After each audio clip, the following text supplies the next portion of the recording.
And the idea is to have a non-academic and informal discussion about certain topics, themes, events which are quite current in media or in our understanding of the world. So unfortunately the discussion group has taken a break, but we're glad to be back, and this is our third seminar. And also, maybe this is a call for advertisements. If anyone would like to give a talk or host a discussion about a certain theme related to conflict, violence, and development, please get in touch. So today we're going to focus on Ayotzinapa, violence and conflict in Mexico. So we might have all heard about the 43 normalistas who disappeared, or there was a forced disappearance in September of last year. So the speakers today are going to give us a little bit of a background to that, to help us understand the patterns, the consequences, and the causes maybe of the violence and conflict in Mexico. So we're going to start with Ana Solazano, who is a PhD candidate at IDS, and you're going to give us an overview of the conflict. We're going to move on to Juan Garcia, who's going to talk a little bit more about corruption in Mexico. And then finally, Diana is going to talk about the normalization of violence in the daily lives of Mexicans. So I really encourage this as a discussion group. So the speakers are going to speak for 15 minutes each, and after that we're going to have a discussion. And I really encourage you guys to ask questions, discuss, maybe relate it to other conflicts around the world that you're more familiar with, or if you're studying about certain conflicts, it would be great to hear your feedback. So I'm going to let Anna start now. Thank you, Anna. Well, thank you, the Cluster of Violence and Development, for having the opportunity to organize this discussion with you. First of all, you should know that we, the three of us, we're not experts in conflict in Mexico. We are doing different research in different areas or even different countries, but we are researchers and we are concerned of what's going on in Mexico, and for us it's really important to share with you today our understanding of the conflict in Mexico, and maybe also get some insights or some feedback from you. I'm going to start with the discussion with by giving an overview of the violence and conflict in Mexico.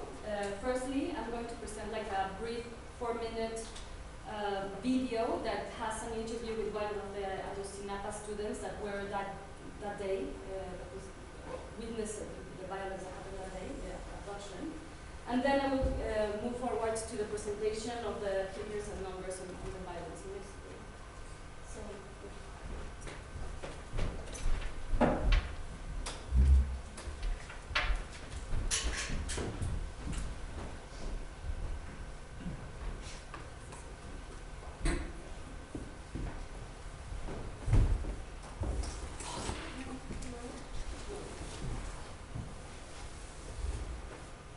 is there a way to use like the mouse in the...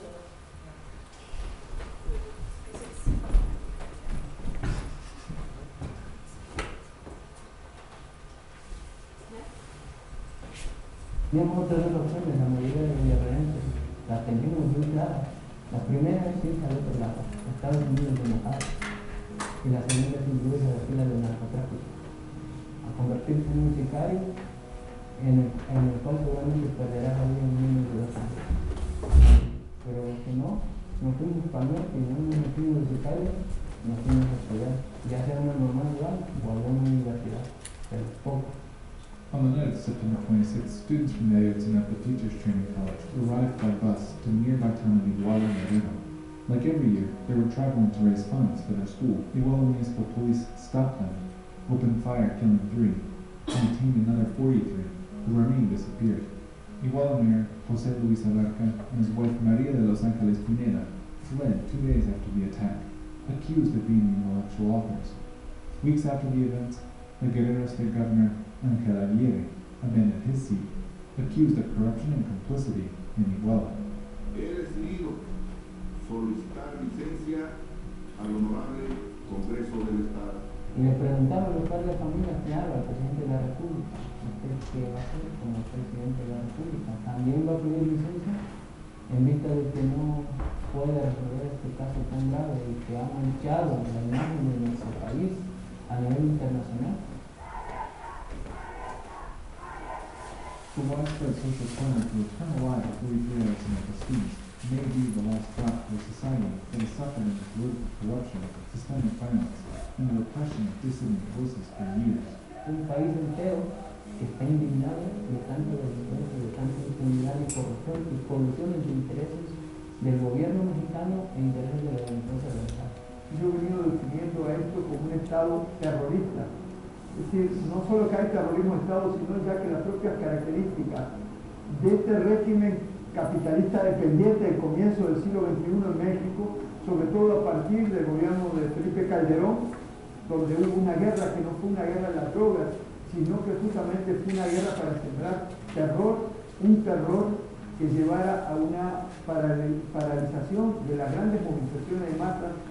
Ahora quieren echarnos a nosotros la culpa de que nuestra institución esté centrada, señores. ¿Con qué calidad moral nos vienen a decir a nosotros de que estamos vinculados a algún grupo de la delincuencia organizada? No hay tal, es un intento por criminalizarnos, es un intento por reducir el problema. And the attempt to undermine, repress, and quiet specifically the rural so-called normales, or teacher training colleges, has a long history. The schools represent the formation of critical voices and champion a type of radical politics not favored by the state. ¿Por qué Ayotzinapa? ¿Por qué los estudiantes de la normal de Ayotzinapa? Ayotzinapa es una normal rural. Los muchachos que van a estudiar ahí proceden de familias campesinas pobres y ellos son formados para ser maestros rurales. Van a ir justamente a trabajar a las zonas más apartadas del país, a las montañas.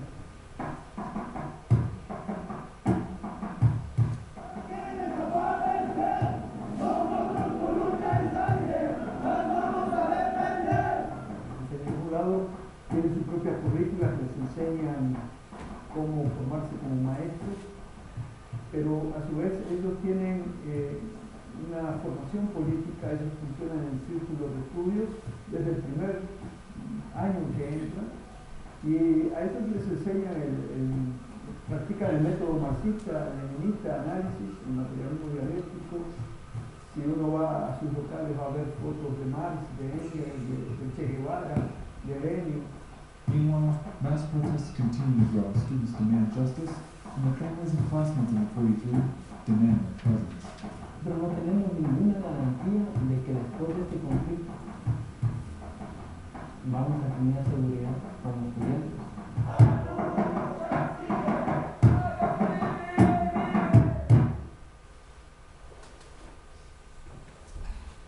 So, this is just the tip of the iceberg of what's going on in Mexico. The increase in the homicide rates in the recent years has been shocking. From 10,442 homicides in 2006, we now have, in 2011, there were more than 27,000 homicides in the country. In the last couple of years, this number has decreased a little bit, but it's still higher than the rates of homicides that we had in 2006. The exact homicide rate related to the organized crime is uncertain. The Ministry of Internal Affairs, for instance, argued that between 2007 and 2013, there were around 70,000 homicides related to the organized crime. The Institute of Geographic and Statistical Information, several NGOs, and also the content of some journals registered more than 100,000 homicides related to drug violence. It is important that these homicides are not exclusive to the killings only between the cartels, but also it includes innocent people like journalists, migrants, children and women that are just they were in the wrong time in the wrong moment and then they were killed. These shocking increase in the homicide rates have already been reflected in the health indicators in the country. So the male life expectancy reduced for 1 year between the year 2005 and the 2010. This is also related to diabetes epidemic that we have in the country, but specifically for the cohort of 15 to 44 years old, the researchers and academics argue that this is totally related to the drug violence in Mexico. The number of disappearances or missing people has significantly increased each year since the government of Felipe Calderón in 2006 started the war on drugs in Mexico. Approximately 8 people go missing each day. That's equivalent to 54 people that disappear every week, and 2,826 people each year. You can see in this chart, it divides like the number of missing people by year of first of the presidency of Felipe Calderón that started the war on drugs, and then of the current president Enrique Peña Nieto. And by far, 2014 has been the most violent year in terms of people recorded as missing. I mean, 5,093 people is quite shocking. However, these numbers are like the official numbers, and it has been argued that this is not a good indicator, that actually these numbers are quite modest. Firstly, because many cases, probably the majority of the cases, go unreported. People are afraid of going to the authorities because they don't trust them. In many cases, the authorities are colliding with big cartels, so you don't trust the authorities and you're not going to say. Other people, they just don't know that they can, that it has a meaning. It actually matters if you report that you have a missing family or relative. Also, there is evidence that some Mexican officials often undercount the number of disappearances in order to soften the statistics for political reasons, obviously. And also, a large part of the missing are migrants from Central America, and these people are not they are not considered in the official data. So, in fact, we don't really know how many people have gone missing since 2007. Other violent crimes in Mexico have also risen. Between 2006 and 2012, kidnaps increased 250%, and extortions by 94%. And well, the violence that takes place in Mexico is quite dehumanizing. I mean, of course, all violence is dehumanizing to a certain extent, but the violence of the cartels is really striking. They behead people, they remove their skin. They have found at least 300 clandestine mass graves all around the country. And well, also there are some events that people have reported that the abduction and forced recruitment of minor age children in the organized crime forces.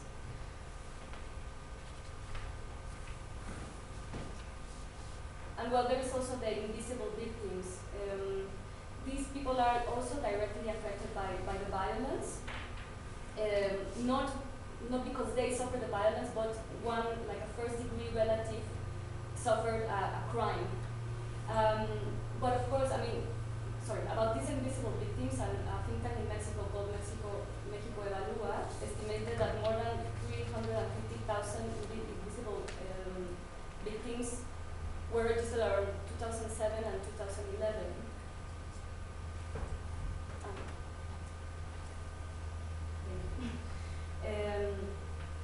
However, if you consider the other, people that are not the first-degree relatives, but people that live in these communities are affected by the drug violence, probably these numbers go to hundreds of thousands of indirect victims. For instance, there was a report by a Norwegian institution that reported 230,000 displaced people. And usually these people go to the US, or they just move internally to around the country. Well, some of the impacts suffered by the households and communities are, mental health impacts. I have spoken with some psychiatrists, and they argue that actually having a family member that has disappeared for their mental health is more striking than a murder or just a homicide, because it's always the anguish of not knowing where the person is. And it really erodes not only the income of the family by trying to find out where the family member is, but also morally and mentally. It's exhausting. Sometimes these people disappear, but then the cartels will extort, the extortion to the other family members in a way of threatening not to do like anything. So people had to move from their hometown. And of course, well, this has impacts on the local economy. There are like some academic research done on this area of how the violence has impacted the local economy of the communities. And while in some of these areas, not all of these areas, but some of these areas are in the most, the poorest municipalities in the country. So these families are already poor. They lose a family member that maybe was the breadwinner, and suddenly they are spending all their time trying to find out where their son is, and suddenly they are food insecure, or they're more vulnerable to poverty. So in general, this gives like an increasing vulnerability to these households and also to the communities. But well, how did we get here? So, I mean, this is my analysis, not necessarily is exhaustive, so just like put it with a pinch of salt. But Mexican cartels were empowered after the decline of the Colombian cartels in the 90s and in the 2000. This gave like some internal control on the drug traffic through the Caribbean route. Second, after taking office in December 2006, Mexican President Felipe Calderón initiated a strategy against organized crime with a zero-tolerance approach. This meant using military methods and military forces against the criminals. This strategy allowed the imprisonment of some of the drug cartel chiefs, but unfortunately, it did not manage to like dismantle the criminal organization. What actually happened is that the organization started to get like fragmented, and then creating several criminal cells. So they not necessarily are cartels, but they're like small criminal cells. And these cells try to fight internally for the leadership of the cell, and also between them to get the control of the territory. So right now, well, and in this fight of getting control, they start getting like more extreme and violent strategies.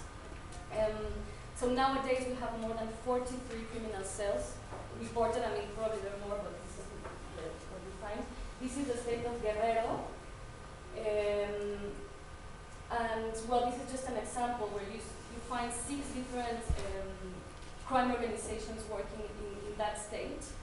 From the 31 states in the country, 24 report more or less a panorama like this one.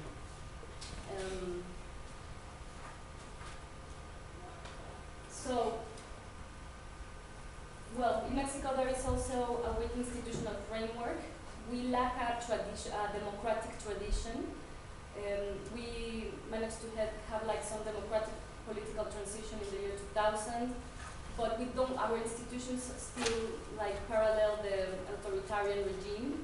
Probably Juan is going to talk more about this and how this also relates to corruption and impunity. And well, we also have like, with Mexico is considered a middle-income country, we also have like high rates of poverty. 51% of the population and 61% of the children in the country are below the well-being income poverty line. And Mexico is the only country in Latin America where the minimum wage is below the extreme poverty line, according to the United Nations Economic Commissions for Latin America. And it's the only country in the region where extreme poverty hasn't been reduced, according to also the United Nations Economic Commission for Latin America. And well, as you heard in the video that I presented in the introduction, for many Mexicans, the only 2 livelihoods opportunities are illegal migration to the US or eventually join the drug gangs, because there are no job opportunities for like a large extent of the population in the country. So there's like a structural violence in Mexico where certain social structures harm people by preventing them from meeting their basic needs.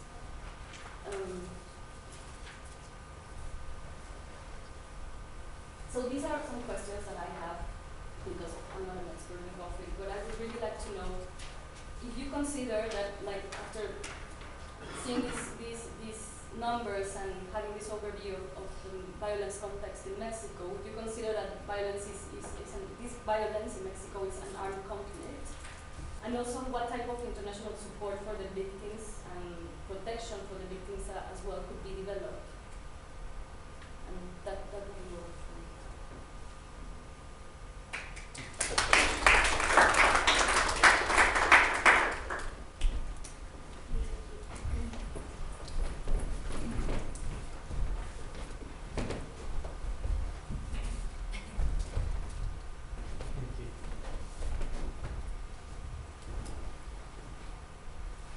Thank you all for being here, and thank you Anna and David for organizing this workshop. And the Cluster for Violence and Development, thank you for your attention. I will talk about the corruption, drug trafficking and violence. First of all, I was trying to talk about corruption and violence just like that, but talking about those two concepts is very broad and complex. So I decided to talk to approach the drug-related violence and corruption. First of place, Maurice proposed us triangle relationship between these three concepts. First of all, the relationship between violence and drug trafficking and violence, and drug trafficking and corruption may be very clear. Some people, some scholars say that these relationships are very clear. They basically mean that drug trafficking cannot exist without violence and corruption, mainly what they say. However, the relationship between violence and corruption is not so clear. It can be positive or it can be negative. We're going to see that later.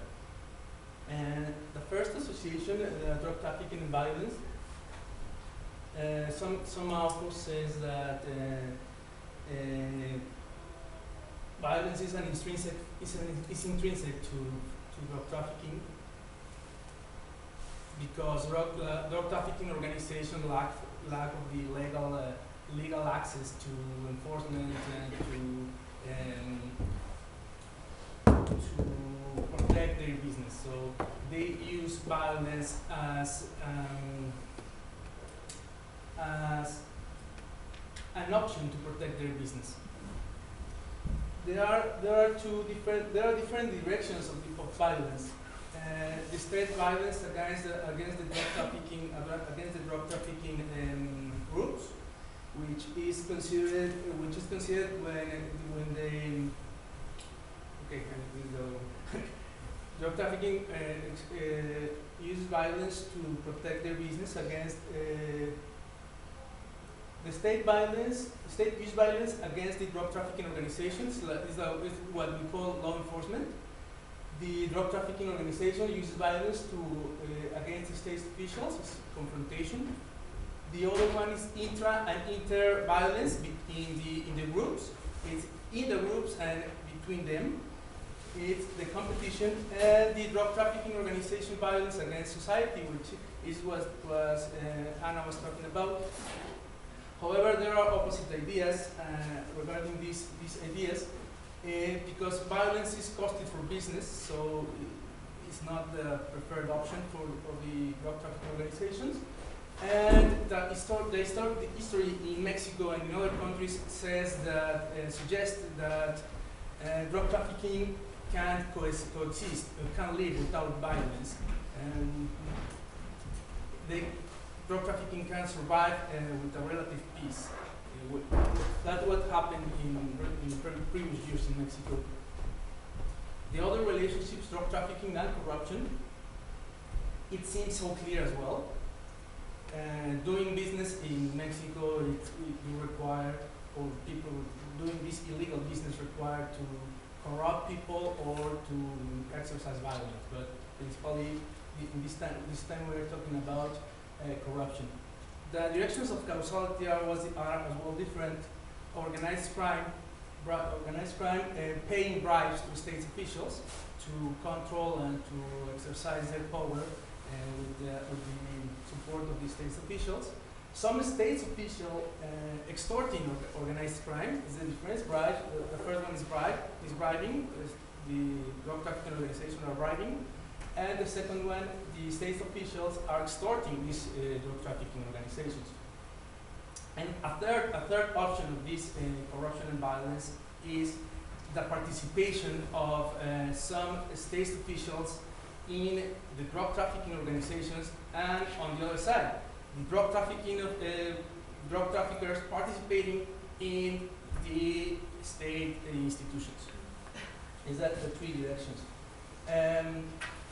The evidence suggests that in Mexico, corruption reaches all the layers of the government, from governors to police officers, passing from police investigators, judges, and mayors, as happened in Ayotzinapa.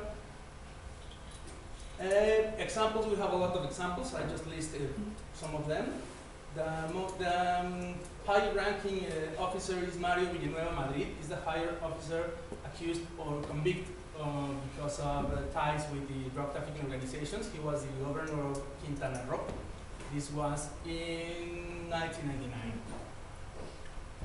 The other one, the relationship that is the point of this speaking, is the relationship between corruption and violence.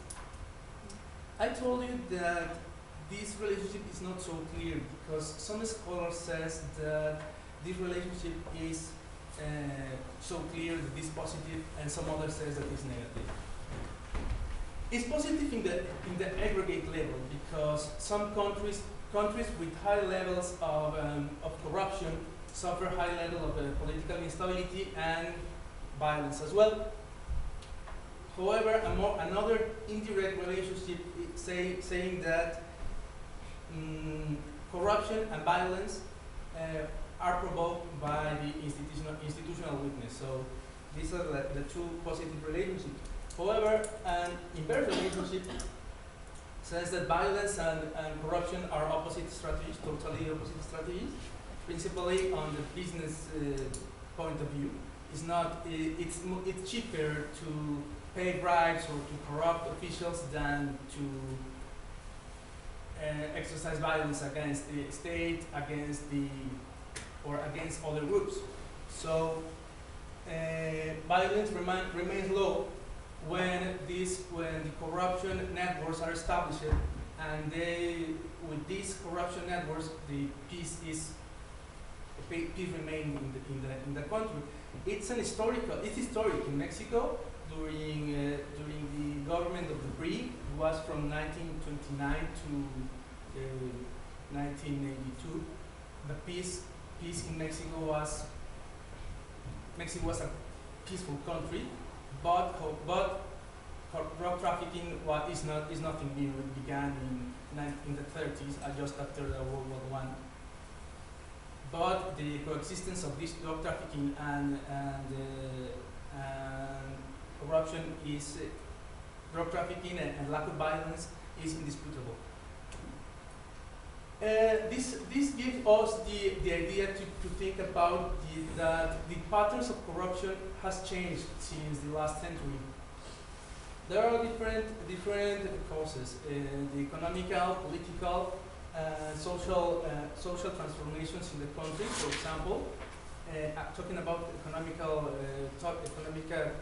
causes, the international liberalization, the political transformation of the country when some small or opposite parties won some positions in the states and in the Chamber of Deputies, Chamber of Representatives, and in 2000 the PAN won the presidency.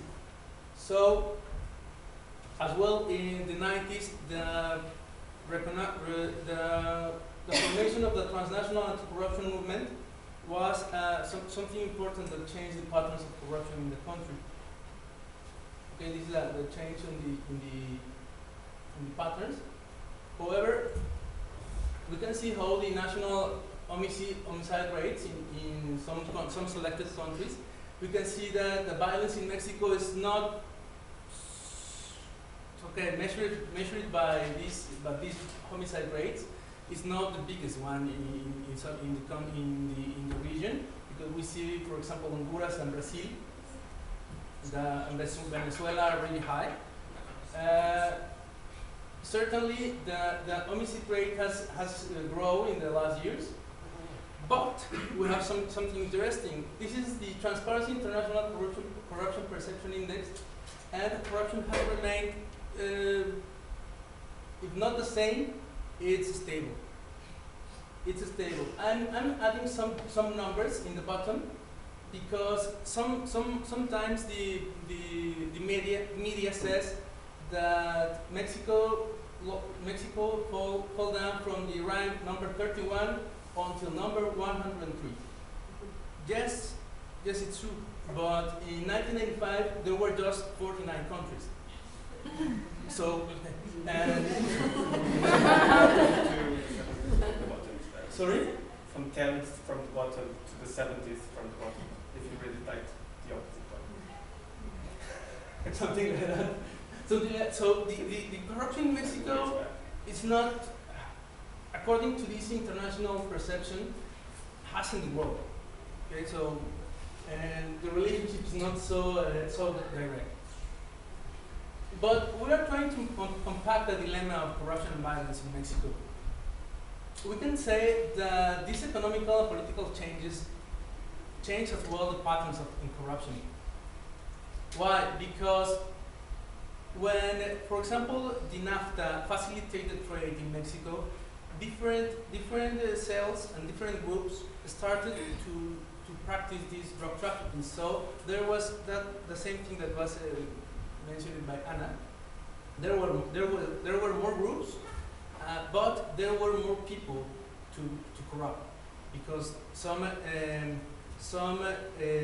states and some municipalities were won by the opposite party. So there was more competition among corruptors and among the officers that received the money from corruption. Actually, also the drug trafficking organizations changed the patterns, because they changed from just drug trafficking to some other practices like extortion, kidnapping, human trafficking, prostitution, and several criminal practices. And they extend their violence not only to the state or among them.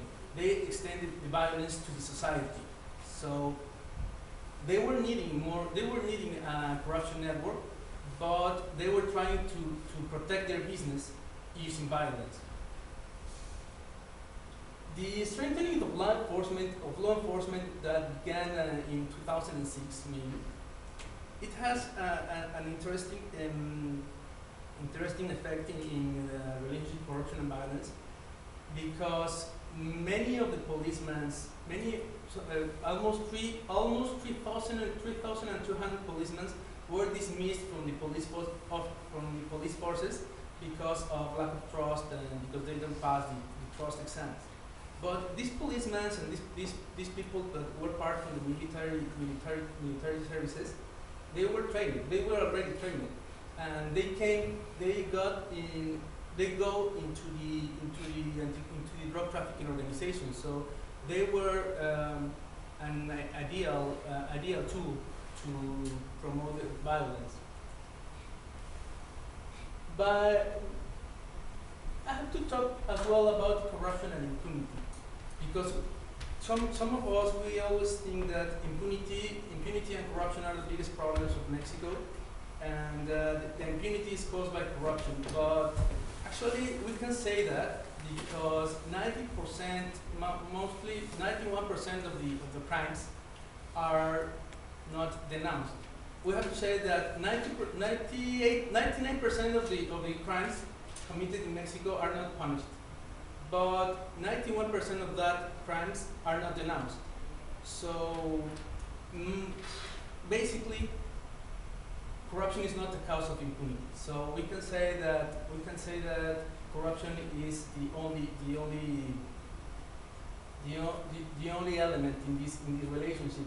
And in this case, we can see several examples. For example, in Ciudad Juarez, when 60 people were killed just in 2010, And Allende Coahuila, where between 200 and 300 people were killed as well. So going back to Ayotzinapa, Ayotzinapa is not an isolated case. It's a case that showed us a lot of the Mexican reality, or show the international community some reality about Mexico. But we have to say that it's been happening in Mexico since the 60s or 50s. So by the way of conclusion about these topics, I have to say that I can say here if corruption has grown or has lowered or has increased in the last years. I just can say that it has changed as the drug trafficking and crime has changed.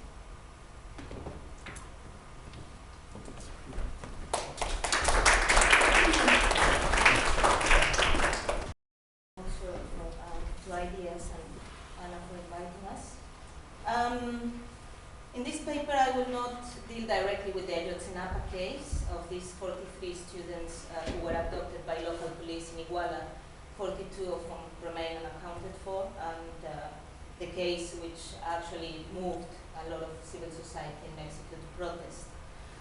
What I will examine in this paper is the context in which Ayotzinapa case occurred, and will attempt to theorize the ways in which Mexican people normalize violence. And then I will connect such discussions with the reemergence of groups of armed civilians, also called vigilantes or self-defense squads or self-defense groups, especially in the states of Guerrero and Michoacán, in order to conclude with the following questions, which I do not attempt to answer, but just to leave them open to debate. The first one is the Ayotzinapa case a turning point that will put the Mexican government under pressure to lead a significant change, or instead has extreme violence been so normalized by Mexico's inhabitants and so intermingled within the state that the Ayotzinapa case will be soon forgotten or worse, repeated? And the second, what is the future for Mexico with the vigilante groups that not only protest pacifically, but also have threatened the Mexican government with using their weapons to begin a civil war? I make a parenthesis here to say that I'm not an expert on Mexico. I'm a social anthropologist whose research focuses on Central Asia, but I'm a Mexican citizen and I'm trying to be well informed about these cases. Therefore, my methodology today will rely on personal experiences and self-reflection about how violence is normalized in Mexico, and also on some conversations that I had in my last visit to Mexico City. I just came back yesterday. I also rely on data and interviews published in journals, books, and newspapers. I arrived to Mexico City on the 1st of January this year to visit family and friends. And what I found really striking about this visit was how, despite of the horrid news concerning violence in Mexico, everything just seemed normal and everything just seemed so peaceful. Many people I spoke to prefer not to talk about topics such as Ayotzinapa, violence, or the corruption of local and federal government, as the miserable situation concerning security and politics in Mexico is, in the words of many of my interlocutors, helpless or nothing out of the ordinary. Many of my acquaintances were curious about what happened in Paris in the headquarters of the magazine Charlie Hebdo and the massacre of the cartoonist. However, most of my acquaintances summarized their opinion about the case with commentaries such as, "We have 12 dead in a Patzing gun yesterday," or "In Mexico, we are standing on mass graves." Although clearly horrified by such cases, my interlocutors' opinions were not of this belief. Rather, these comments were, and their tone were, about normalization, or as the anthropologist Dina Das puts it, the incorporation of extreme violence into the realms of the ordinary. During my visit, I spoke to Adrian, one of my cousins, who in 2012 became the personal advisor of a politician in Estado de Mexico. Data of 2014 from INEGI shows that this state is in the top list above Guerrero and Michoacán in reported cases of homicide, kidnapping, and extortion. Adrian and his friend were in charge of assuring that the health and safety regulations were operating in restaurants, bars, hospitals, hotels, discotheques, and so on in Estado de Mexico. This was a risky job, Adrian told me, because criminal gangs operate in such places and they conduct illegal trafficking of drugs, alcohol, and even women and children. In 2014, the politician with whom Adrian used to work was shot dead while driving his car. His daughter, aged 3, was sitting in the back of the car and she survived. After this incident, Adrian quitted immediately his job for the safety of his own family. He did not want to suffer the same fate as his friend, who, according to him, was shot dead by some bar owner related to criminal gangs. I asked Adrian whether somebody had been charged for this murder. No, he replied sadly. My friend's family was intimidated, so he will not continue with the investigation. And I decided not to have more contact with this family or know about the case. This is the usual, Adrian concluded. What else can we do? The third day of my visit, I met a friend from my childhood who was my neighbor in a quarter located in the south of Mexico City called Santa Ursula Coapa, better known for this huge football stadium. We grew up in this street that I will call here San Juan, and I lived there for 28 years before moving to the UK in 2007 to study a master that became a PhD and became my life in the UK. In August this year, I was told by my neighbor, the federal police seized drugs and firearms in San Juan Street and detained some drug smugglers who have been operating in that street for at least 20 years. However, the two leaders of this narco gang were on the run, a man from Guerrero, whom I will call here Roberto, and his wife from Michoacán. Roberto actually was my age, or is my age, I don't know where he is, and he used to be my playmate in this street. During many years, my family, neighbors, and I knew that Roberto and his gang were buying, selling, transporting, and storing drugs in his house. We did not report them to the police because we used to see police officers in their cars hanging around in our street. And so we assumed that the authorities knew about all these illegal activities and decided not to charge Roberto or his associates. We were also under threats by Roberto's gang, whose members, we learned with time, not only dealt with drugs, but also kidnapped people and murdered their enemies. We learned that Roberto, or one of his associates, had stabbed and killed a man who used to sell street food in a tricycle. We saw the dead body of this man lying on the nearby market. Days later, after this dreadful event, everybody in San Juan Street spoke about this incident as a narco crime, a way of stating that the killed person was involved in drug smuggling and somehow did not deserve his case to be investigated or the murderer to be brought to justice. And somehow Roberto and his gang seemed to be untouchable. Indeed, nobody was jailed for this homicide.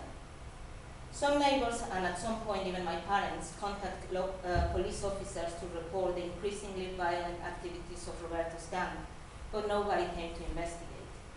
We all received subtle yet clear indications by the gang members that we all should live in this tense yet rather normal peace. We pretended nothing happened there, and the gang members did not bother us or our families for a while. We even used to greet Roberto and his associates good morning or good afternoon when we passed and walked in the street day by day for years. And we progressively normalized this violent yet normal sociality. Some people who rented houses in such a street moved to other cities or neighborhoods. After suffering a violent assault in 2010, my parents also moved to another house in another city. When I talk to my parents, I often tell them that they belong to the category of displaced people by violence, but they, as many others I know in Mexico, continue to reject such category. The mother of one of my friends who was displaced also from her home in Ciudad Juárez also told me, I quote her, displaced by violence is something that happens in Africa or in war zones, but not in Mexico. In Mexico, however, between 2010 and 2011, there were about 700 people reported to be displaced because of violence related to narco-trafficking. In contrast to my parents, the great majority of the inhabitants of San Juan Street did not have where to go. They have their homes there and they cannot move. Some of my former neighbors often repeat that this neighborhood is not an impoverished favela or a war zone. Rather, San Juan Street, they say, is normal. It's a normal street located in a popular neighborhood, inhabited by working-class people as well as by middle-class professionals in the south of Mexico City. I, together with most of my former neighbors in San Juan Street, have learned to normalize the increasing violence violence in our lives. What could we do in such a tense, horrid, and unpleasant, yet rather normal situation?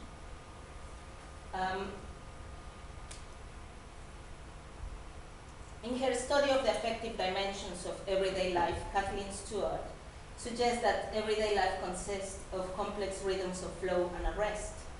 The flow of everydayness, or the still, is interrupted by ordinary events that nevertheless disrupt the quietness of this flow. I quote her, "A still life pops out of the ordinary." But what does it count as an event? I have presented these stories and the reflection of my own life in Mexico City in order to ask, what does it count as a violent event in such a context where violence is swiftly normalized and incorporated into the ordinariness of everyday life? What does it take to force people living in such contexts to reflect on and react against such everyday violence? In their study of warscapes in Africa, Hoffman and Luckman suggest that in such places where violent events and instability have become the norm, the boundaries delineating normal everyday life and what counts as an event are far from being straightforward. In many contexts, perhaps especially in such warscapes, the distinction between a violent event and the everyday is blurred and difficult to clearly define. I suggest that this is the case of San Juan Street and many other streets, neighborhoods, villages, and towns in Mexico. And this is the case why everything when you go to Mexico seems relatively normal. After a violent event, San Juan's residents did attempt to return to something they considered to be normality and to navigate these violent events towards ordinariness. However, according to Hoffman and Luckman, and also to the philosopher Alain Badiou, an event is a transforming force that shapes, if not fully erodes, existing knowledge. Therefore, the everydayness to which San Juan's residents, or many residents in Mexico, attempt to return is also constantly shifting and is incorporating more violence every time. So people tolerate increasingly extreme violence as ordinary.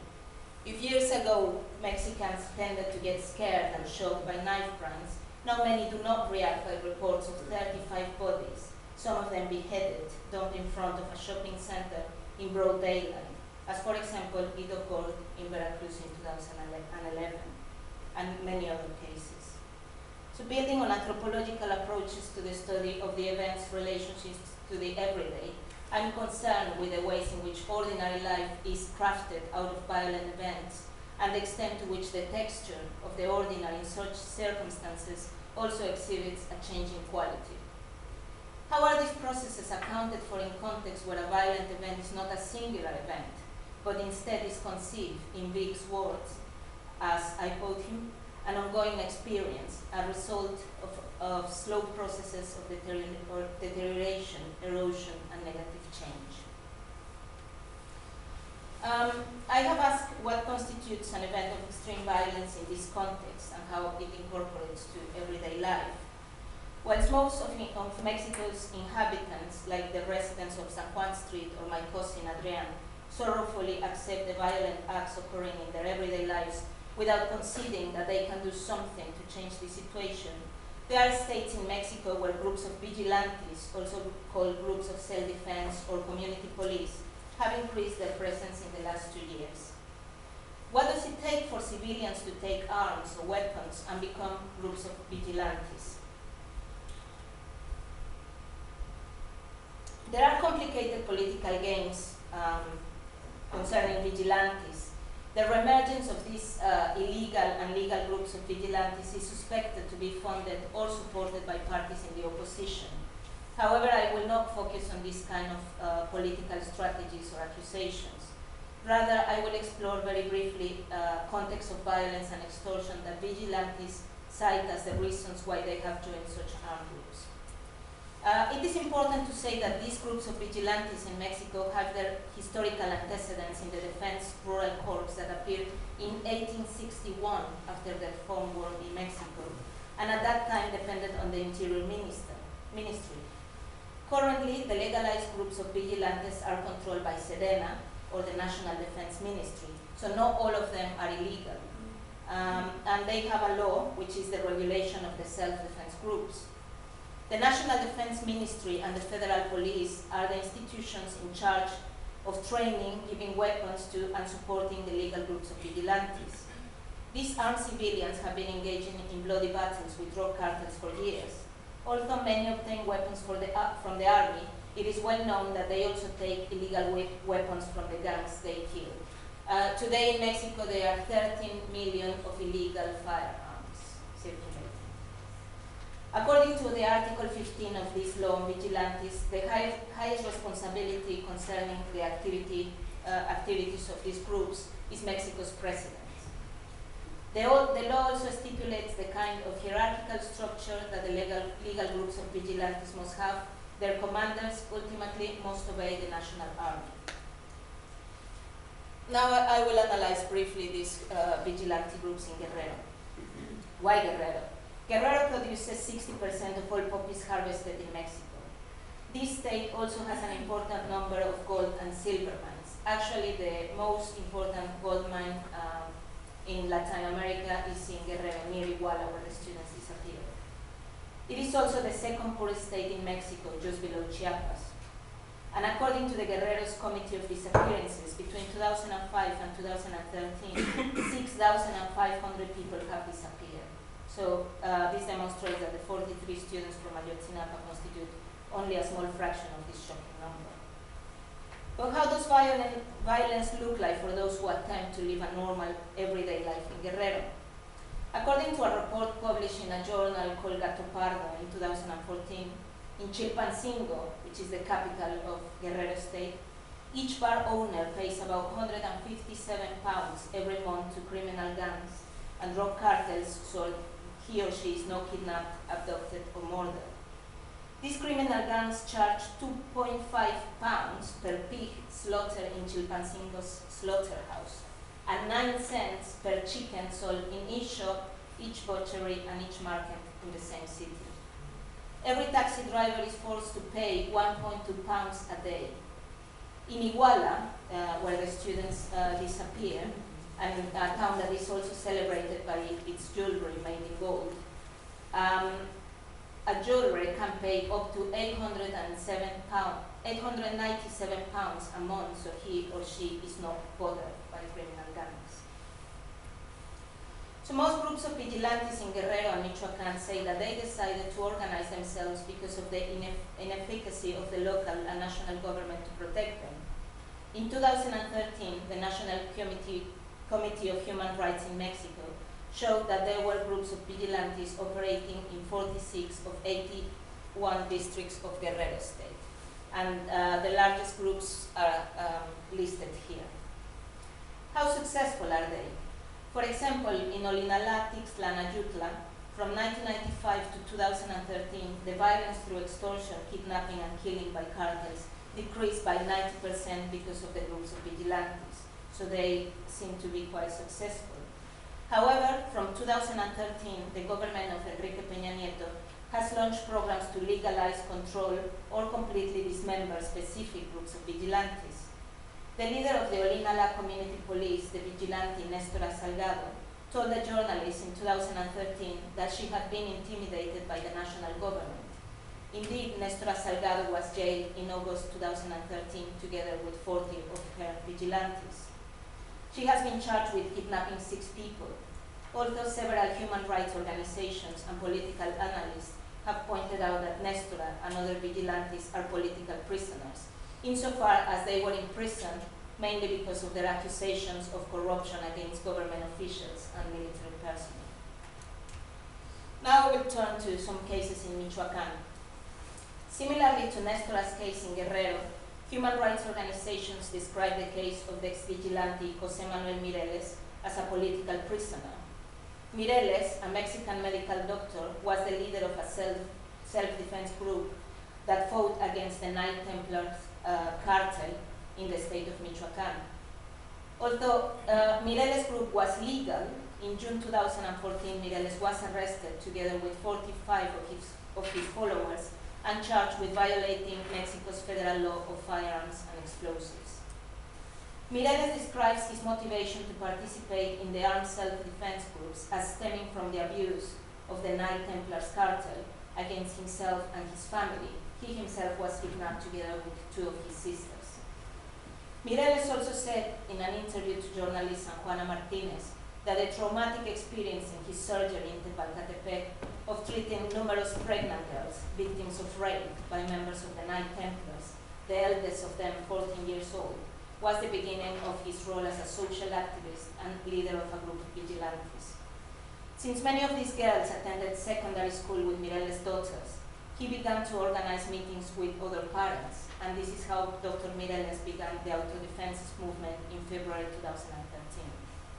During his activities, he battled against members of the Knight Templars, as well as publicly accused the Mexican army, especially the battalion number 43 with about 1,000 soldiers stationed near Tepalcatepec, of not doing anything to fight against the Zetas and the Knight Templars, and to let members of these cartels to commit all sorts of criminal activities. Mireles also accused and named some generals in this battalion of receiving up to 67,000 pounds each. Many of the leaders of these groups of vigilantes in Michoacán also have businesses, and they are involved in the production of agricultural products such as limes and avocados. Here we have Hipólito Mora, who is also in prison now, and he was producing lemons or limes.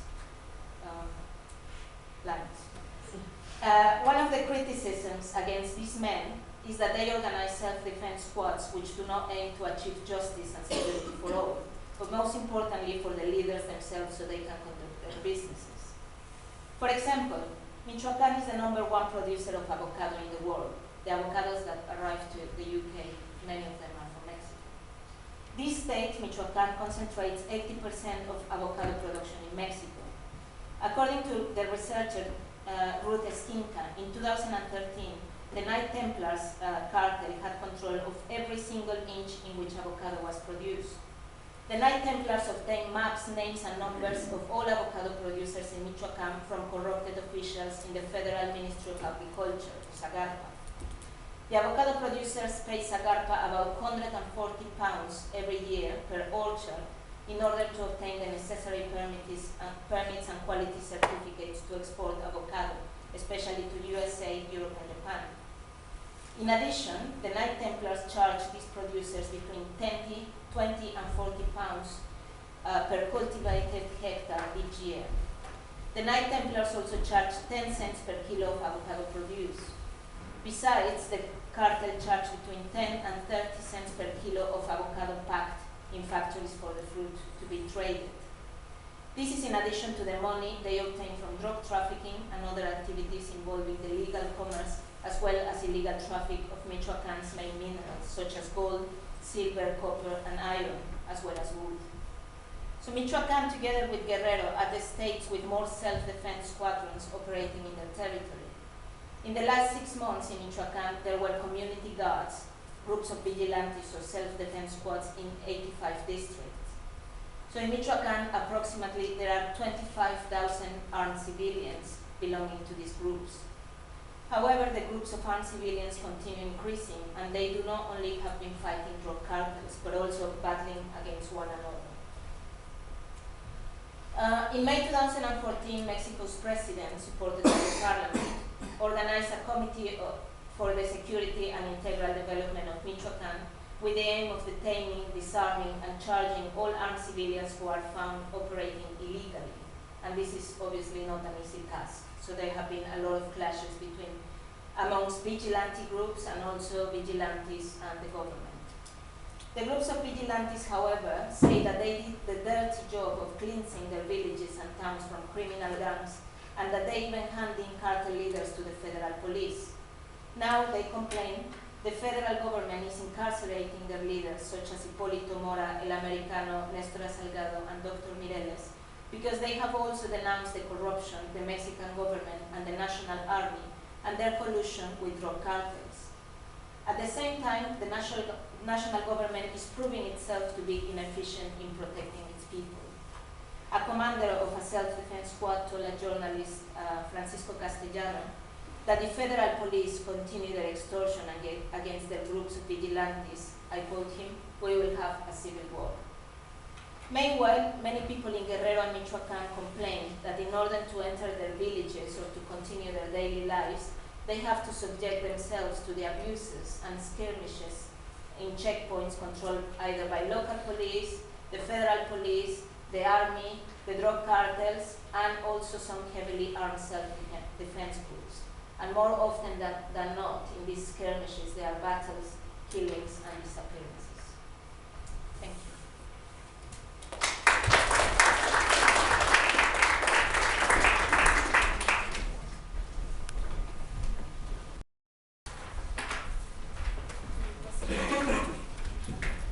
Thank you very much. That was really great.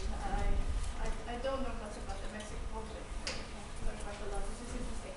I don't have questions. I just wanted to throw 4 points for discussion, which there was a lot raised during your discussion, during your presentations, but I picked up on 4 things that I thought were quite striking because it establishes a lot of patterns with other conflicts, which kind of brings your point, why is this not an armed, classified as an armed violence? Begs the question, of course. Well, the first one is actually the links between politics and conflict. It's very common. This is extremely common, which even comes up to the notion of what is a civil war, and what's an armed conflict. And obviously, like you said, Anna, there is a huge political implication from admitting that what's happening in Mexico is a civil war, or is any form of armed conflict. And this is not new. This happens everywhere. And I remember the case of Colombia, for instance, a few years back, where I had a friend giving a paper at the World Bank, and they were asked, they were actually removed from the program, and the position of the bank at the time, and a lot of international organizations, was that Colombia did not have an armed conflict. It had a drug problem, but not an armed conflict. And these are two distinct things. It's interesting how these notions, these get into the political establishment. The other thing that you all mentioned is the use of violence, and there was a bit of a kind of a contrast. I mean, you kind of see all this brutality. It looks quite mindless. It looks in a bunch of guys going around killing people in the most horrendous possible way. But it's used very strategically, and there's a very specific reason why violence is used in this way, this particular way, and it's not mindless. There's this. This is done as a way of control and as a way of causing fear. And it's interesting to see, well, or maybe you'll tell me whether this has been increasing in Mexico or not. It'd be interesting to know whether this kind of form of brutality has become worse. Because one of the things I was thinking is, again, what you said, Anna, about the drug on wars, like the fragmentation of criminal organizations. And that's quite interesting because it's precisely what happened in a lot of conflicts all over the world. This is, for instance, it happened, I mean, if you think about conflicts in Africa and so forth, this fragmentation of groups happened a lot, sometimes due to international influence. And what happened eventually after a few years, you have all these different warlords fighting across the different territories, and there's a leadership vacuum. And certain groups have occupied this leadership vacuum. And examples, we know them well, the Taliban, Al-Qaeda, and now ISIS are doing that. They occupy a leadership vacuum. Whether that's going to happen in Mexico or not is to be seen. But I wonder if that's what's explaining the rise in violence as well, because when there's competition, there's violence. Violence is used as a way of competing. And obviously, like I think you all touch the fact that violence is being used for competition, not only for the control of populations and territories, but there's a big market, economic story in the whole thing happening, and there's a lot of predation, appropriation of markets and so forth that all these groups are fighting for. And it's not just about the drugs, from what you see. But none of you actually mentioned the drug per se, the drug activities per se. You talked about different markets, different forms of extortion and so forth. So there's a lot going on there. So that's interesting. Of course, the vigilante groups make things even worse. Again, it's a situation that happens a lot. And vigilante groups are usually attached to big economic interests. You can think about the case of Colombia, but there's an interesting researcher called Regina Bates who's looking at Guatemala, where she's documented all these groups, and it's quite remarkable. So this happens quite a lot. There's all these groups that come out, and eventually it'll go one way or the other. And I don't know what's going to happen with Mexico. You have some idea. And the final point is this idea of normalization of violence.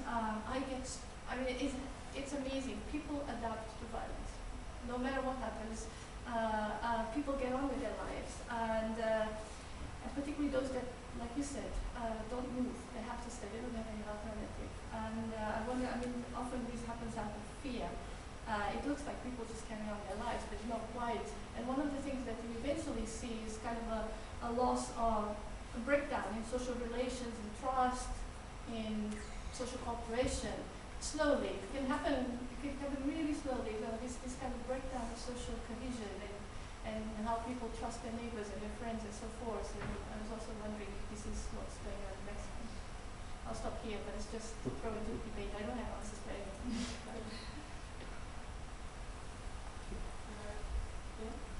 There are two over there. You want to go on? Sure. Somewhat shorter question.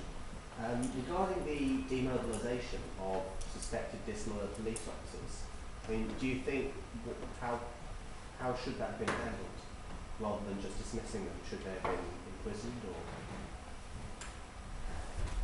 Actually, okay, we're taking another. Maybe let's take one more.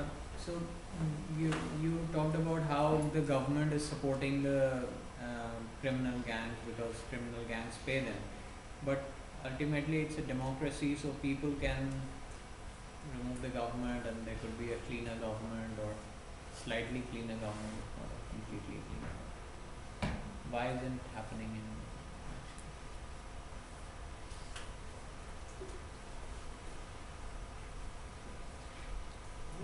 I think I can get your question, and this is very interesting.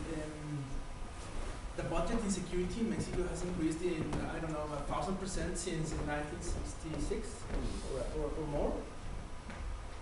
And one of the strategies of the security was to create exams, trust exams for the police.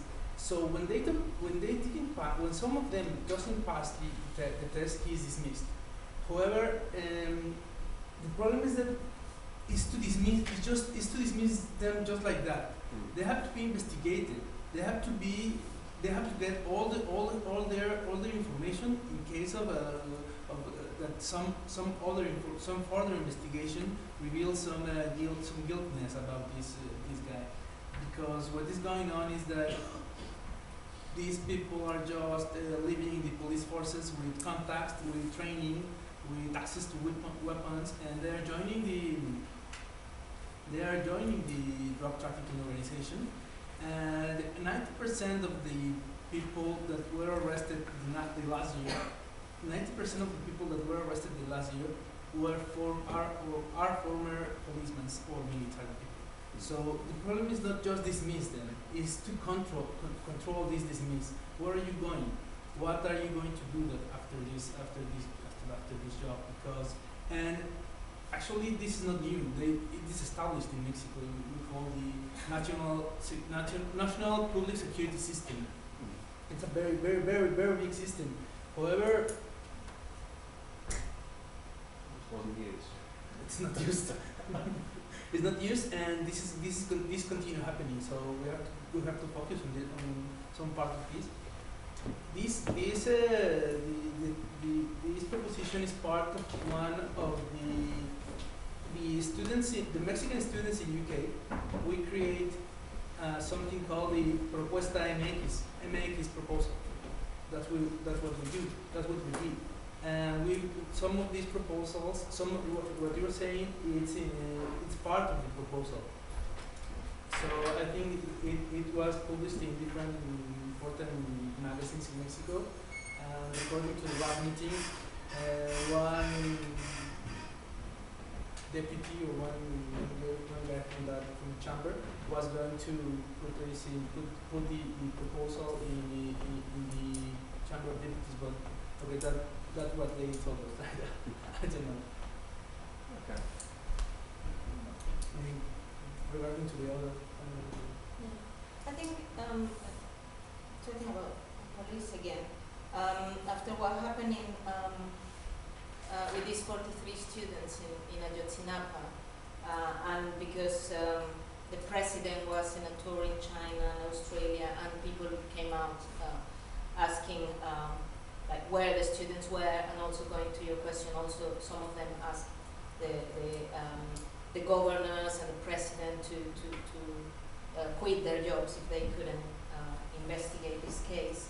The president came back and gave a press conference with 10 points, and one of these points was to change the way police is structured in Mexico, which points out that centralization. Basically, he suggested that all these local police should be dismantled because they are sort of trying to blame the local police in Iguala of this kidnapping and form a very big and centralized police group, which I don't think is going to work. But it's aiming to more centralization and more power from the center, which is linked to also the president's attempt to control the vigilante groups. I don't know how successful they will be.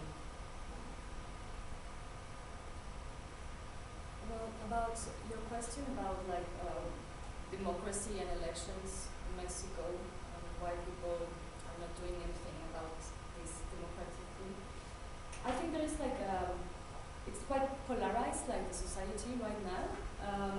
Some groups, many groups, like benefit from the status quo, so they are okay with the situation and they can profit with the corruption, including the political parties. The other half, they don't trust institutions, they don't trust the elections, they don't trust the political parties. So actually this year we're having local elections, municipality and state governor elections, and well, it's actually very interesting what will happen, because part of the civil society in Mexico is right now trying to bring awareness of like even suspending the elections or try to do something like beyond the political vote in the context of the elections. But the other, the parties, it's tricky because what happened in Ayotzinapa, that mayor was from the opposition party, of the left party in Mexico. The federal government is a right-wing party, PRI, and that state was governed by PRD, which is the left party, and that municipality was left opposite. So citizens, we feel kind of that we don't really have a real options. Yeah. So I don't know. It's a very good question, and to be honest, I don't really know why. I guess you'd have no way of knowing which candidate was corrupt before you voted for him, because he wouldn't be running the election if he was obviously corrupt. Maybe. Many of the candidates and the politicians, they recycle. They go from one party to another, one place to another. They are sacked from one institution and they appear in another one. And I think people at the moment do not trust. I think there is a journalist who suggests, Emiliano Ruiz Parra, who suggests that there is also a sort of crisis of the left. Because at some point, when with the first democratic sort of election came and brought PAN, sort of, I don't know how to describe PAN, also conservative, but not the party that has been elected for 70 years, came to power in 2000. There were lots of people also voting for the left, but this left has not giving very good results in local municipalities, or people don't trust the left. So I think some people suggest that it's also a crisis of the left. There is nowhere to go. There are two conservative parties, they are not very good, and then the leftist parties, the Green Party, they all are not very good either, and they are corrupt as well. So I think there is a crisis of credibility. And so just like you asked about like the social cohesion, social relations and trust. In our experience, we feel that this has been like decreasing. I mean, it would be nice to hear what you have to say, but in my experience, I think that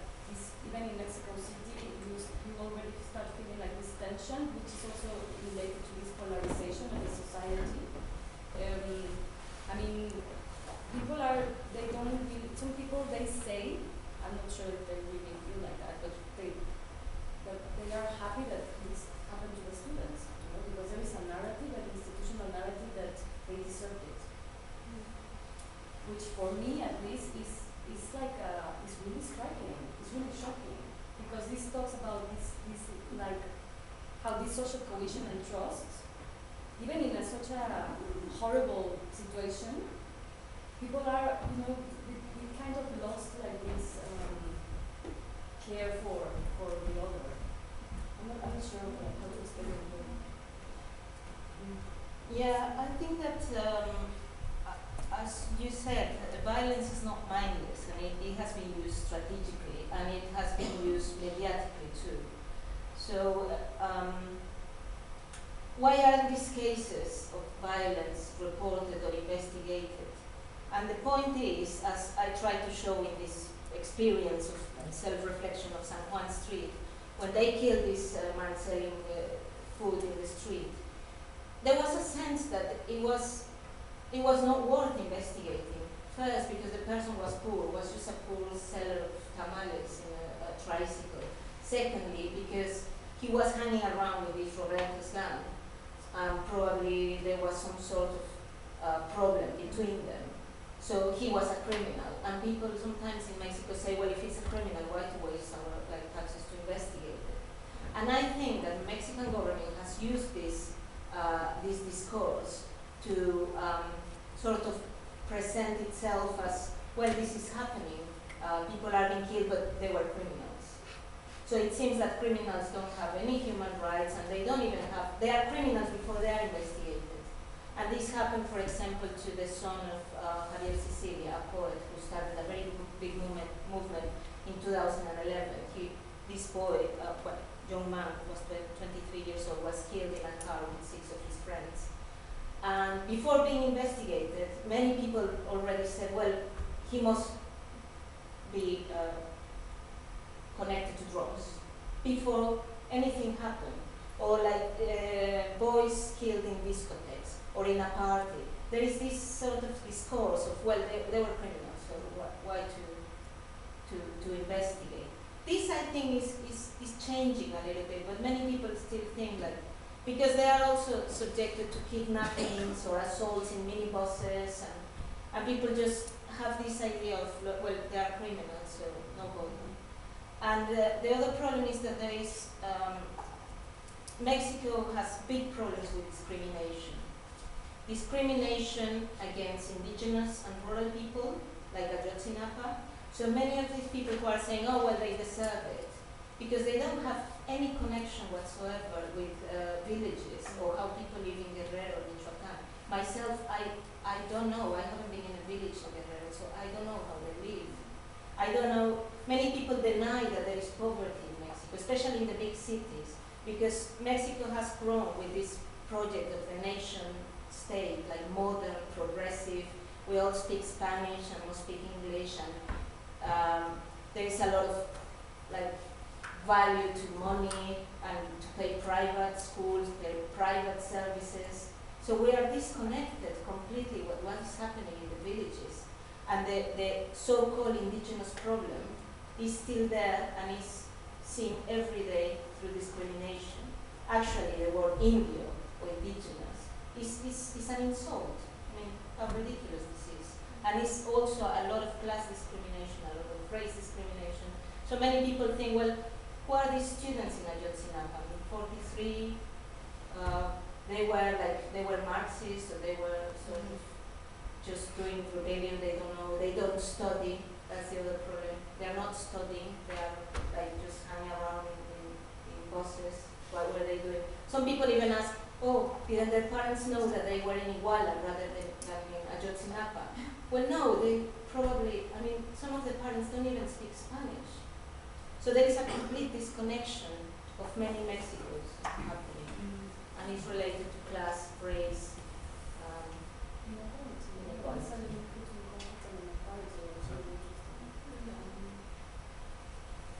That's 2 or 3 questions. Well, I'm from Italy, so with organized crime, we have confidence. And my life I've been listening to many stereotypes, like people are killed by mafias, and the justification was, yeah, maybe it was the wife of someone to kill. So, and at the end was something happened, or the judiciary and the civil society improved mechanisms to fight against organized crime. So I would like to ask you,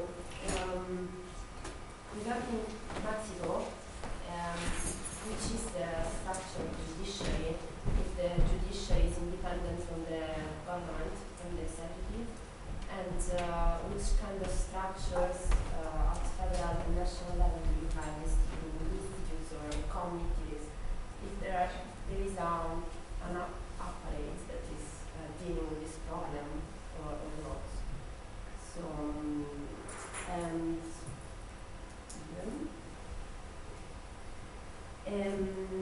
I've seen in the map that this structural violence is not everywhere. So probably there are conditions, probably social, economical, or maybe related to mines or to production, I don't know, that probably influence these relations between criminals, drugs, or criminals and kidnapping that are linked to economic structure of society. So I'd like to understand if you have an idea that analyzed the relations between the local, the territory, and the socio-economic structures related to violence.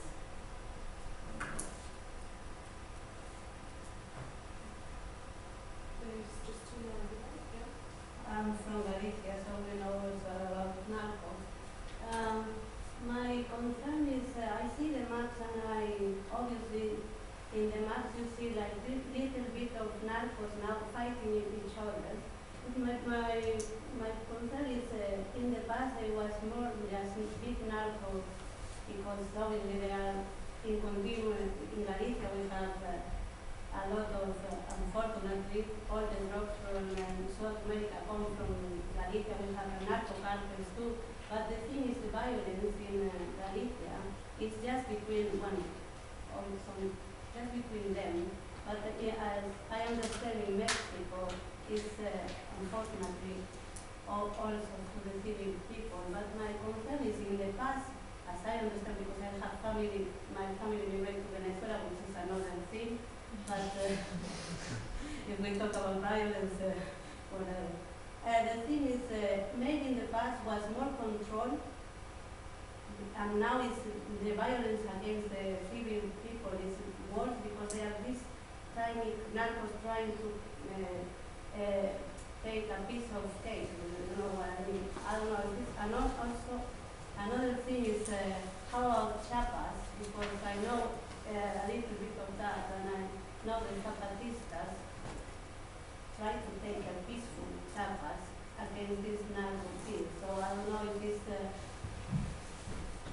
something like Chiapas as one of the peaceful, even if they are poor and one of the situation there, but the violence is not as like in the north of Monterrey or this place. You know, Chiapas have this like I don't know if because of the Zapatistas or I just wanted to know.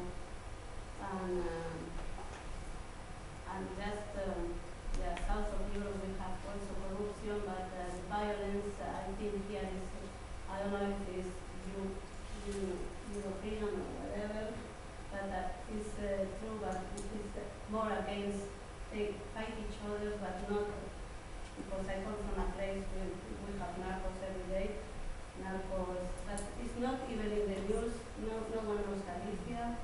In the 80s we have problems with drugs, but because of the consumers, not for we have a lost generation of the junkies, and what's really sad, but not against the population. And I think it's because we are in Europe, because we have all the Colombian narcos in Spain, come from Galicia, Mexicans, and well, whatever you want from South America. So my concern is Europe is really hypocrite about Mexico, for example, because we have. So international, they don't give a shit about this, and this is a reality. Because it's they have free visa to come to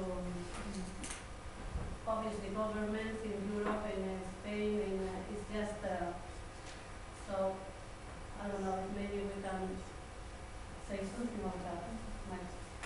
That's all. Well, my question related to normalization and to what extent the society is actually accepting the reality of daily violence, and the fact that there's this new emergent squad group and contest this idea of normalization. At the end of the day, this group is like a group of citizens that they emerge as a group saying no to violence and trying to take the role of the government, and seems they are caught in this cycle of violence. So I'm just arguing to what extent actually people are normalizing, and there's a risk of the future that there will be more of these groups saying no to violence or being caught in this violence in some way. Can I just see how many more people want to ask questions, because we are running out of time. So why don't you go ahead, Ricardo, and then you can ask. So from the studies that I've been doing, and I've been studying East Timor, and I was there, and I witnessed the formation of it wasn't spontaneous, but the creation of at one given moment of the young people in the neighborhood, in my neighborhood, joined together and protected the neighborhood at night because there was a notice of robberies happening, and they mobilized immediately. And they had that experience of vigilante mobilization. And for me, one of the things that struck me a lot in Timor is that those same groups that were protecting were also the same groups enacting when needed be fights between neighborhoods and then being perpetrators of violence. So this dimension of being the semi-public, semi-private provider of security creates a situation that might be a little slightly complicated, where those groups stand, and it might be problematic whether which one is strategically the most interesting collusion they might choose at one given point, either with government or with the criminal organizations. So that's one of the points on problematizing a little bit this notion of the vigilantes, because I know, like in the US, they also have that institutionalized, so it's also possible for communities to organize as vigilantes. Here, it's also possible for communities to organize neighborhood watches. So it's something that's not unusual in some societies. In mine, it's pretty unusual. On the topic of corruption and violence, I do think that it would be interesting to decouple them on a way, but on the other hand, actually picking what Patricia said, actually look at violence as a strategic, as an instrument, as an option, and as a strategy, and how to use it, what type of violence to be enacted, either random or symbolic, like decapitating people to show something, or catching that person that everybody knows that has something to show something. That shows different types of control, and those happen in different types of control.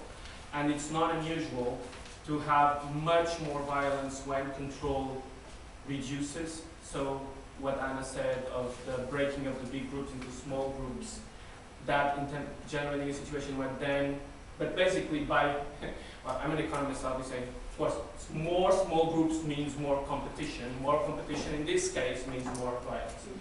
So it's not, this is actually very, very established to be the case.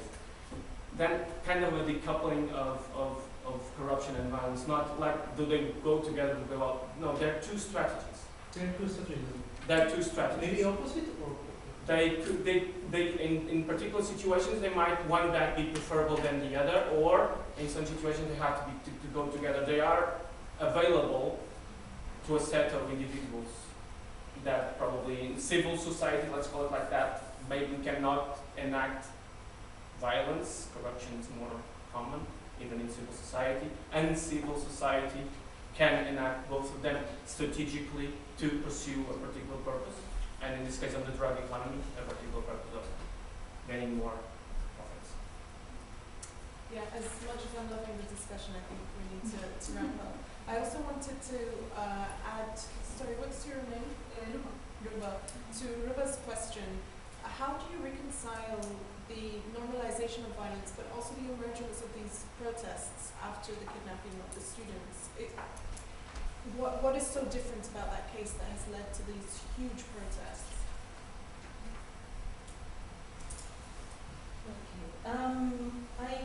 I will just make a very brief point about these vigilantes. Yeah, here you can have neighborhood watches. The difference, I think, and one of the very important points about this conflict in Mexico is weapons. I mean, there are 13 million illegal weapons just circulating in Mexico, and it's like firearms, from handguns to like grenade launchers.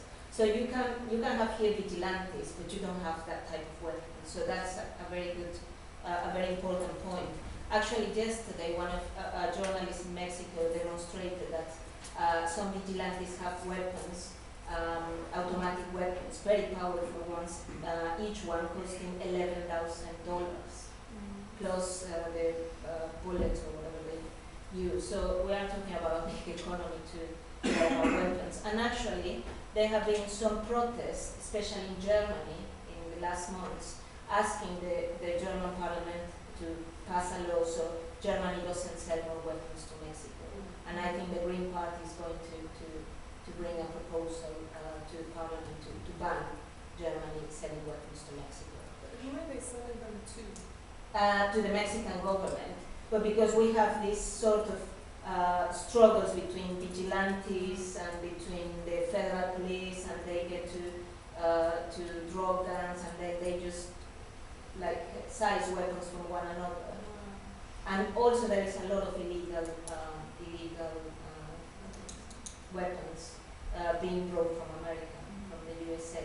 So yes, there is a relation of violence with this traffic of drugs to the USA, but they are exporting legally and illegally weapons to Mexico. So there is a relationship between violence and the roots of narco traffic, or what the narco gangs call plaza, square, where like selling drugs and transporting is more profitable. So violence is a lot higher in Monterrey, Ciudad Juarez, in the border, also where it is produced and starts to be moved. Actually, one of the theories is that these students were disappeared because they were, this is a theory only, it hasn't been proved or anything, that they were kidnapping or trying to size buses, coaches, to go to a protest, and that one of these coaches already had like 200 kilos of drug to be transported to the north, because one of these buses that they took was going to the north. And they didn't know anything about it, they just like was a casualty or whatever. But I don't know whether this is a good theory or not. About the fragmentation of the groups, this I think has increased from the war on drugs in 2006. And again, a very big problem is weapons. Consumption in Europe. I think Europe has a policy of focusing on the consumer. Here is like, let's give the consumer like clean needles. In Germany, let's test that the consumers have clean drugs so they are not going to smoke or inhale or whatever, something that is going to damage them, amphetamines and all these type of things. But there is not a policy on where drug is produced and what impact it has in the places where it's produced. Which is strange because here we have fair trade coffee, fair trade this, fair trade, there should be some fair trade drugs. There was this question about why this case of the 43 students. There has been some other cases, like the one I mentioned about this poet, the Cecilia's son, and it was very big and people went to the street and protested, and there was an agreement by Cecilia and his movement, which was a movement for peace with dignity, and they passed a sort of law to support victims of crime. And some people say that the movement went down because they sort of made an agreement and shake hands with the president, and they had hope. So many people don't want to do anything with the government. And it became again normal, sort of, and then again this 43, but I'm not sure why. I mean, Why? I think that in that case there were like some journalists that day, and they like reported what happened, and suddenly it, well, it didn't go viral, but it reached like national media. So like these guys were in the right moment, and because this is the thing, we know this because the media was there, but how many other cases we see and know? Yeah. And then it starts escalating like the support from the society. So this and then I just want to tell you something about the question, just something very broad. I have to say that this violence and this corruption and everything, it's business related. Everything here is business. All the production chain, from production, transport, and selling. And the places that are affected by violence and everything are the places where the drugs are produced, where the drug goes on, or where the drugs are sold. But mostly this thing is related with business, and according related with the relationship, corruption, and violence. And I think that maybe I wasn't able to convey that in my able to. But that was I was trying to say, that corruption and violence are different options for these drug trafficking organizations. In the previous years, there were drug trafficking, but there were no violence. And in these years, we have drug trafficking and violence. So this means that these drug trafficking organizations or crime organizations made their choices. They choose to use corruption to maintain peace, and this time they don't have this chance. They can choose. They just don't have the opportunity to corrupt, and they have to use violence. And maybe later, maybe in some years, some months, they will have the corruption network, and violence will be low. Or maybe this corruption will help them. This corruption network will help them to attack another group. Yeah. Okay, but yes, you're right. Used to do. They are options. And why these 43 students? Maybe because they were already organized. They were part of an organized school, organized association. But mainly because the answer of the government wasn't really good. They didn't care. The government thought that the economic reforms were so great, were so nice that nobody will care about these 43 people. So I think that the proudest answer that I can give. All right. So thank you very much. I think we all learned a lot, at least I did. Thank you very much.